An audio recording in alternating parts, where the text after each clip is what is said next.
you doing? This is Adam Post, publisher of more than 1,000 comic books and marketing expert covering woke boycott collapses as Harry Potter video game is a monster hit. Let's get into the story. Before we do, please be sure you are subscribed to the channel. Click the bell for notifications. Give me a thumbs up. I really appreciate you guys. From the CBC, the new Harry Potter video game is a hit. Here's why some trans gamers wish it wasn't. And here's how big a hit it actually is. Hogwarts Legacy sold 22 million copies in 2023. Warner Bros. Discovery Games boss talks this year's top-selling title and what's next. From The Atlantic, the Hogwarts Legacy boycott that wasn't.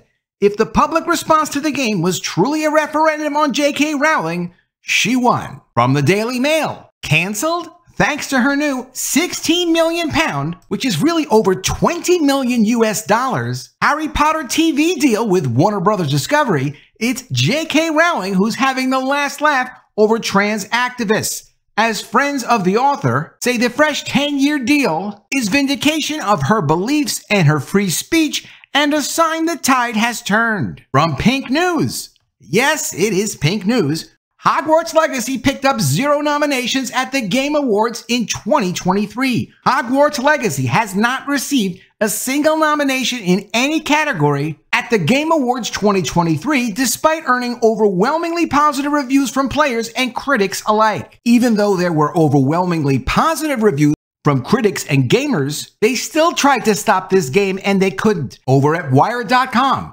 review, there is no magic in Hogwarts Legacy. The game is mid at best, and its real-world harms are impossible to ignore. And finally, the gamer has to give in. Hogwarts Legacy made us ignore transphobia, so what's next?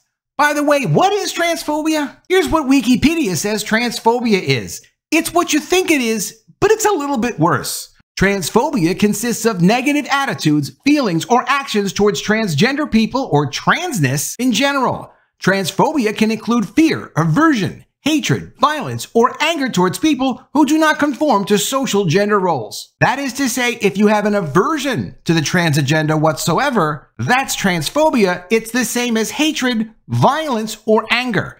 Literally the same as violence. So either sign up for the agenda or they're accusing you of violence. Transphobia is a type of prejudice and discrimination similar to racism, sexism, or ableism, and is closely associated with homophobia. Transgender people of color can experience many different forms of discrimination simultaneously. Here's how their boycott fell apart. From The Atlantic, the Hogwarts Legacy boycott that wasn't. When Hogwarts Legacy was released in February 2023, the verdict from video game sites was close to unanimous. The latest spin-off from the Harry Potter series was a heartless mess, the product of a bigoted worldview, and playing it involved an uncomfortable act of moral compromise, or at least holding your nose and reassuring yourself that JK Rowling was not directly involved. The tech magazine Wired gave the game 1 out of 10 and said its real-world harms are impossible to ignore. These were left unspecified, but let's presume the reviewer wasn't talking about repetitive strain injury from too many spell battles. The gamer declined to review the title at all and suggested that readers should not play Hogwarts Legacy. Quote, if you care about your trans friends. The British outlet Rock Paper Shotgun pointedly reviewed games by trans developers instead. The Mary Sue reported on an alleged fan boycott in an article that began with the Potteresque incantation Accio controversy. From the Mary Sue, Hogwarts Legacy subreddit bans discussion of JK Rowling because defenders can't stop being bigots. These people have lost their minds. Even the walkthroughs, those helpful guides telling players how to solve the game's puzzles and defeat its bosses, carried panic disclaimers. Quote, on numerous occasions in recent years, billionaire and Harry Potter creator JK Rowling, yeah, she's actually a billionaire from her writing. Pretty incredible. Has taken public stances against inclusive transgender laws and trans rights. Reads a note at the bottom of a Polygon guide to finding the magic keys scattered around Hogwarts. The game has been embroiled in controversy due to transphobic remarks from Harry Potter author JK Rowling. GameSpot warns its readers in an apologetic tone. Neither outlet joined a boycott of the game. Walkthroughs are a reliable source of web traffic for months or even years, but both wanted you to know that they deplored it nonetheless. The headline of an Axios article by the former Kotaku editor Stephen Totilo even declared that the Hogwarts Legacy launch had become a referendum on the author. If so, the votes are in and JK Rowling wins by a landslide.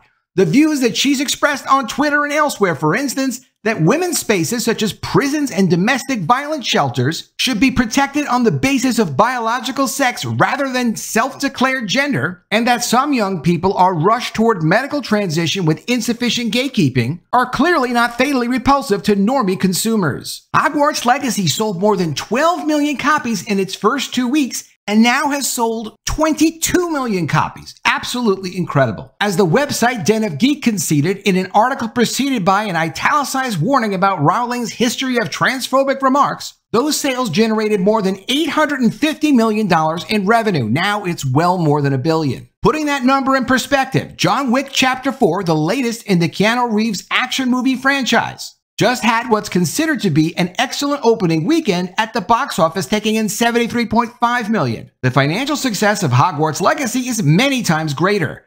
At the same time, it became the game with the most concurrent streams on Twitch, even though some Twitch streamers were harassed for playing it. The success of Hogwarts Legacy follows the pattern of other recent JK Rowling projects, which are still hits despite her alleged outcast status. The London run of Harry Potter and the Cursed Child just extended to March next year, and the play is also running in New York, Tokyo, Melbourne, Toronto, and Hamburg. Rowling's crime novels, written under the pseudonym Robert Galbraith, have all been bestsellers in Britain.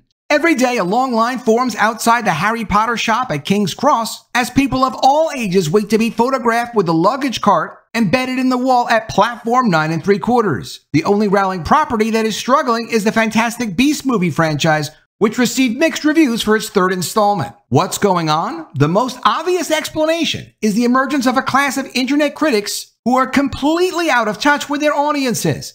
This dynamic isn't unique to video games. In recent years, the author has become a student of what she thinks of as the Rotten Tomatoes split. That is, the gulf between critical and audience reactions to various pieces of art. Hannah Gadsby's progressive demolition of stand-up comedy Nanette scored 100% with critics, but just 26% with fans. For Dave Chappelle's The Closer, which reflects on the comedian's own experience of having been ostracized for his jokes about trans issues, the reverse was true. It scored 40% with critics and 95% with audiences. And the explanation for this is simple. Because political takes go viral more easily than aesthetics assessments do, we end up with rafts of commentary on whether an artwork is problematic, with the question of whether it's interesting or well-made trailing a long way behind. Some of the Hogwarts Legacy reviews barely touched on its gameplay mechanics, largely lifted from the Batman Arkham series, with a dash of the Eagle Vision from Assassin's Creed, because they were so busy delivering a verdict on its political credentials. Now, on the massive success of Hogwarts Legacy from Variety, Hogwarts Legacy grossed 22 million copies sold by the end of 2023, with approximately 2 million of those units selling during December alone. Quote, but it's not just the units sold that they're so proud of, it's just that it's delighted the fans so much. Warner Brothers Interactive president David Haddad, whose team also launched the hit Mortal Kombat 1 last year, told Variety, quote, it brought Harry Potter to life in a new way for gamers where they could be themselves in this world, in this story. And that's what the team at Avalanche set out to do when they were developing the game, and I think that's really why it resonated so well and remains the best-selling game of the year in the entire industry worldwide. That's a position that typically is held by one of these incumbent sequel games, and we're so proud that we've been able to break into the top ranks. From the Avalanche Studio-produced game's February 10th launch through December 31st, 2023, the Harry Potter universe AAA game, a higher budget title with more production value than your average game, the Warner Brothers Discovery-owned publisher says Hogwarts Legacy racked up 707 million hours played.